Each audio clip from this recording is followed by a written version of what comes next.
Hello everyone. मैं एक series start करने जा रहा हूँ स्पेक्ट्रम मॉडर्न हिस्ट्री की। तो इस सीरीज में हम ए टू जेड सारी जो बुक है उसे कवर करेंगे। तो छोटी छोटी वीडियो में मैं ये कवर कराऊंगा। ठीक है, तो इसमें हम लाइन टू लाइन एक्सप्लेनेशन करने वाले हैं। तो इसकी जो पहले यूनिट है स्पेक्ट्रम मॉडर्न हिस्ट्री की, वो है सोर्सेस एंड अप्रोचेस। उसके अंदर दो चैप्टर है। जो फर्स्ट चैप्टर है वो है sources for the modern history of India. ठीक। तो हम उसे फर्स्ट चैप्टर को ही स्टार्ट करने वाले हैं, यूनिट फर्स्ट के फर्स्ट चैप्टर को। इसमें दो चैप्टर है यूनिट फर्स्ट में, तो उसका फर्स्ट चैप्टर हम स्टार्ट करेंगे। तो मैं आपको एक छोटी चीज़ बता दूं कि ये चैप्टर वैसे इतना इंपॉर्टेंट नहीं है, लेकिन फिर भी मैं इसको करा रहा हूँ। तो चलिए शुरू करते हैं।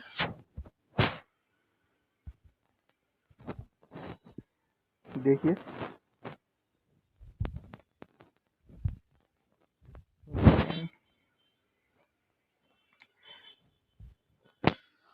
तो पहले चलिए देखते हैं।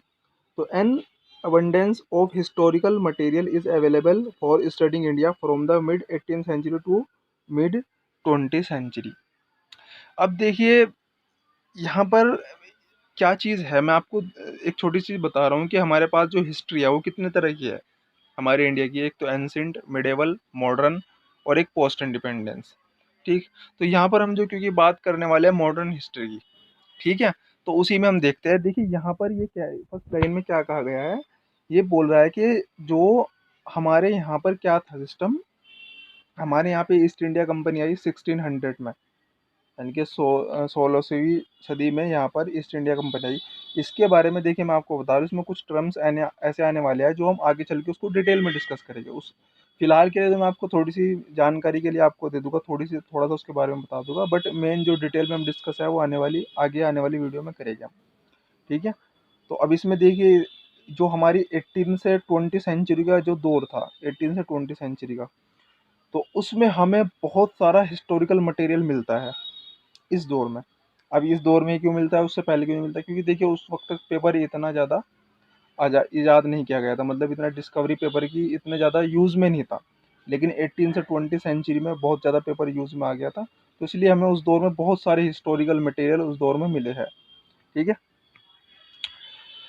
अब देखिए सेकेंड लाइन देखिए, in constructing the history of modern India priority needs to be given to archives.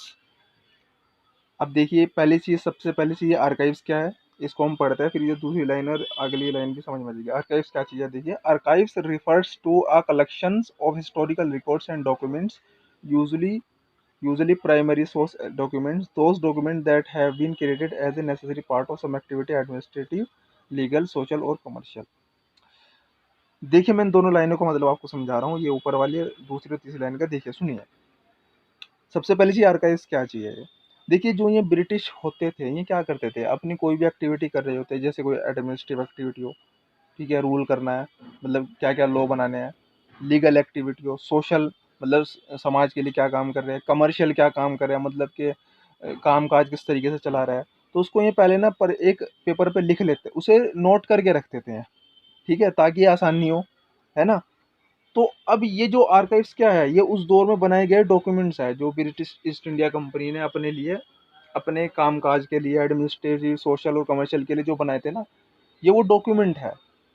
ठीक है।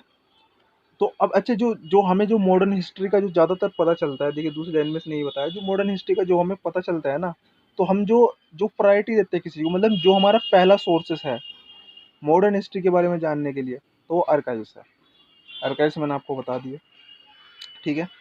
अब थर्ड लाइन की तरफ, they are unique original documents not consciously written और created to convey information to a future generation. देखिए ये बहुत ही इंपॉर्टेंट लाइन है। इंपॉर्टेंट नहीं, बट ये की जानकारी के लिए। देखिए इन्होंने जो आर्काइव्स बनाए थे, ये इन्होंने किस लिए बनाए थे, इसलिए थोड़े बनाए थे कि आज हम बैठ करके हमारे जो मॉडर्न हिस्टोरियंस है, मतलब जो हिस्टोरियंस है हमारे, ये जो है इसको देख, इसको पढ़ करके पता लगे कि आपके वहाँ पर क्या हो रहा था, क्या हो रहा था। नहीं, इसलिए नहीं बनाए थे इन्होंने। इन्होंने सिर्फ अपने कामकाज के लिए बनाए थे, यानी कि इन्होंने सिर्फ इसे अपनी सहूलियत के लिए, अपने यूज़ के लिए बनाए थे। ठीक है। ऐसा नहीं है कि ये आने वाली फ्यूचर जनरेशन के लिए उन्होंने संभाल के रखी कि भाई आने वाली जनरेशन इसे पढ़ेगी और फिर हमारे बारे में जानेगी, इसलिए नहीं इन्होंने बनाए थे। ठीक है। अच्छा, ये एकदम यूनिक डॉक्यूमेंट्स थे, ऐसा नहीं था कि बिल्कुल इन्होंने किसी को कॉपी करके किसी को कॉपी करके इसे बनाया था, ऐसा नहीं है।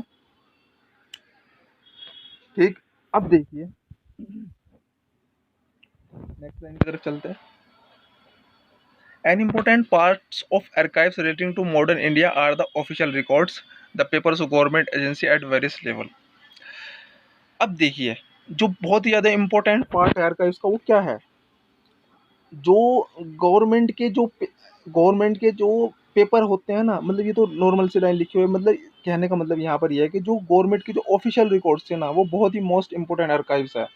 आर्काइव्स का मोस्ट इंपॉर्टेंट पार्ट वो है गवर्नमेंट का ऑफिशियल रिकॉर्ड। अब ये तो बहुत सारे देखिए गवर्नमेंट के अलावा भी और बहुत सारे रिकॉर्ड हमें मिलते हैं ऑफिशियल रिकॉर्ड के अलावा, ठीक है, लेकिन उसमें जो सबसे मोस्ट इंपॉर्टेंट वो क्या है, वो ऑफिशियल रिकॉर्ड है, गवर्नमेंट का जो ऑफिशियल रिकॉर्ड होता है वो है। ठीक है, अब आगे चलते हैं। The record of East India Company provided detailed account of trading condition during the period of 1600 to 1857। अब देखिए ईस्ट इंडिया कंपनी के बारे में मैं थोड़ा सा आपको बता दूं, वैसे मैं डिटेल में से डिस्कस करने वाला हूँ आगे जो चैप्टर चलेगा, ठीक है। तो मैं आपको बता दूं जो ईस्ट इंडिया कंपनी का जो रूल रहा है वो 1600 से 1857 तक रहा है भारत के अंदर, ठीक है। तो अब इस दौरान जितने भी आपको रिकॉर्ड मिलेंगे वो सारे के सारे हमें किसके बारे में जानकारी देते हैं, ईस्ट इंडिया कंपनी के बारे में। ठीक है, कोई बात यहाँ तक। अब नेक्स्ट लाइन देखिए। When the British crown took over administration it also kept a large variety of volume of official records. अब मैं आपको देखो बता दूं 1600 से लेकर के 1857 तक किसका रूल रहा, ईस्ट इंडिया कंपनी का। फिर उसके बाद किसका रूल हुआ भारत में, ब्रिटिश क्राउन का डायरेक्ट रूल हो गया। अब आप ये सोच रहे हो कि east India company British crown क्या है, तो वैसे तो मैं डिटेल में आपको आगे बताने ही वाला हूँ, लेकिन फिर भी आपकी जानकारी है अगर आपको नहीं पता है तो देखिए। जो ब्रिटिश ईस्ट इंडिया कंपनी हमारे यहाँ पे 1657 तक रही है, मतलब ये कोई ब्रिटिश का डायरेक्ट रूल नहीं यहाँ पर कर रहे थे, ये तो ब्रिटिश क्राउन की भेजी हुई एक कंपनी थी जिसको यहाँ पर उसने ट्रेड करने के लिए भेजा गया, ठीक है। लेकिन बाद में इसने अपना जो है यहाँ पे पॉलिटिक्स भी करनी शुरू कर दी थी, तो इसलिए ब्रिटिश वो एक लंबी कहानी है, वो डिटेल में आपको डिस्कस कराऊंगा कि चल के आगे चैप्टर्स में। तो फिर उसके बाद यहाँ पर ब्रिटिश ईस्ट इंडिया कंपनी को ब्रिटिश क्राउन ने ख़त्म कर दिया 1857 में और खुद यहाँ पर डायरेक्ट रूल करना शुरू कर दिया। तो 1857 से लेकर के 1947 तक किसका रूल रहा, ब्रिटिश क्राउन का डायरेक्ट रूल भारत में हो गया, ठीक है। तो इसने देखिए इसी लाइन में ही कहा है when the British crown took over the administration it also kept a large variety and volume of the official record. तो वही जब ये ब्रिटिश क्राउन का डायरेक्ट रूल आ गया तो इन्होंने भी अपना जो काम, जितना भी काम था, कमर्शियल एक्टिविटी थी या फिर जो भी एडमिनिस्ट्रेटिव एक्टिविटी, सबको उसका सबका रिकॉर्ड बनाया। और वो रिकॉर्ड क्या है, आर्काइव्स है, जो आज हम पढ़ करके इनके बारे में पता चला रहे हैं। ठीक हो रही बात यहाँ तक। अब देखिए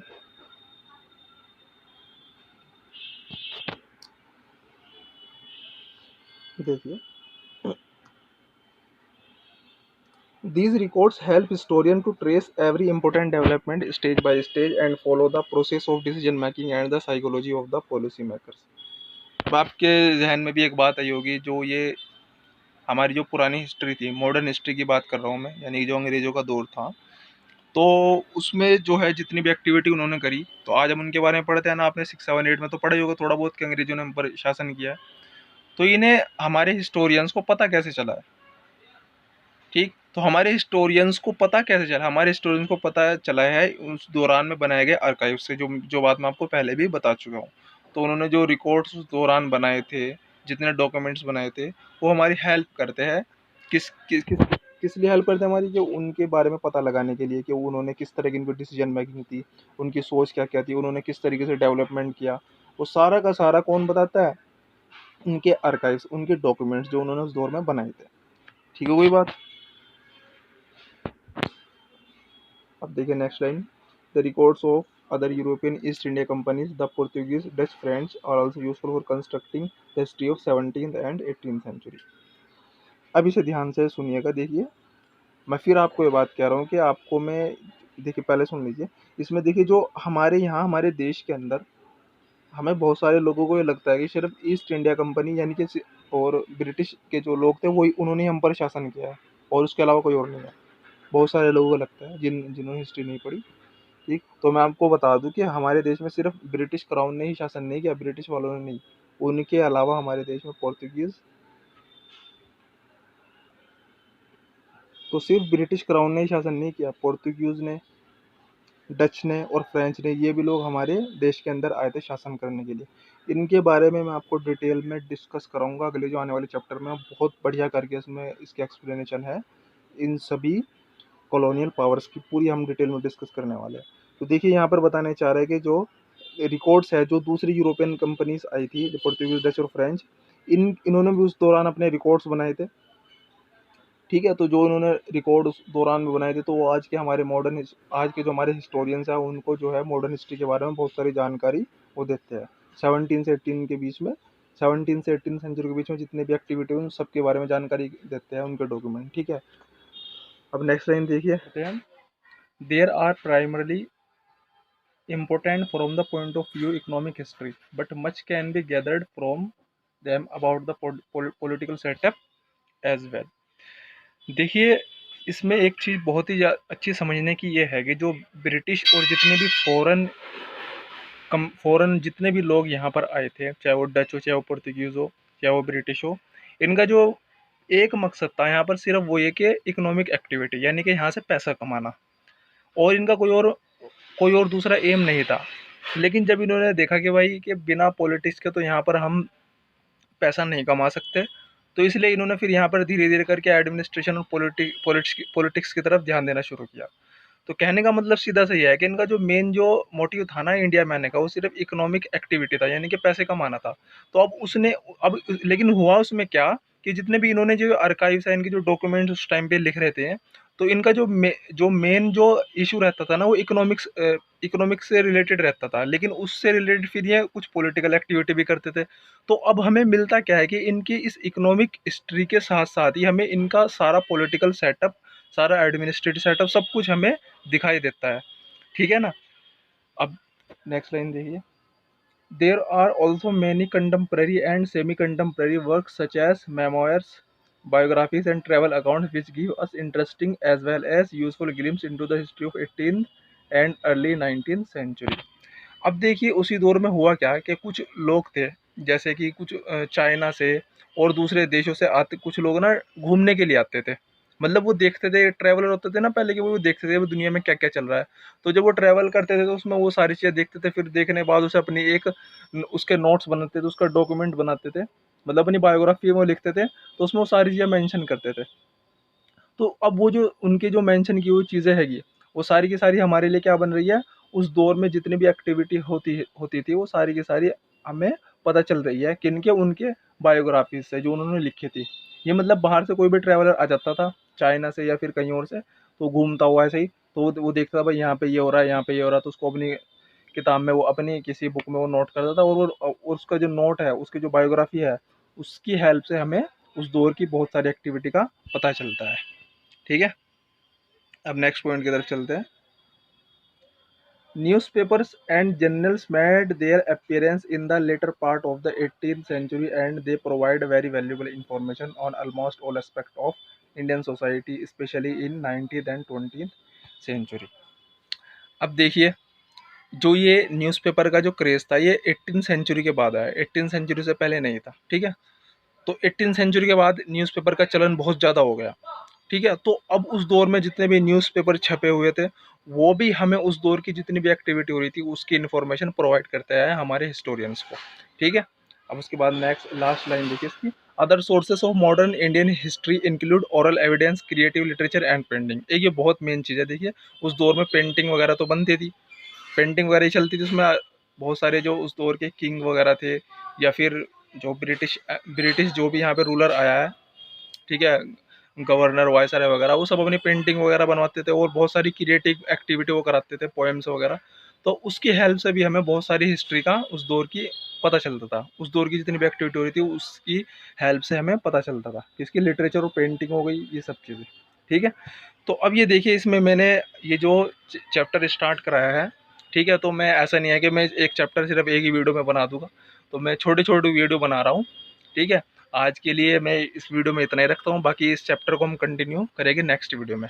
तब तक के लिए अगर आपको ये वीडियो पसंद आई तो वीडियो को लाइक कीजिएगा, चैनल को सब्सक्राइब कीजिएगा और शेयर वीडियो को ज़रूर कीजिएगा। और अगर आप कुछ कमेंट करना चाहते हैं, कोई भी आपको चीज़ में मुझे सुधार करना चाहिए, तो आप मुझे कमेंट करके बताइए।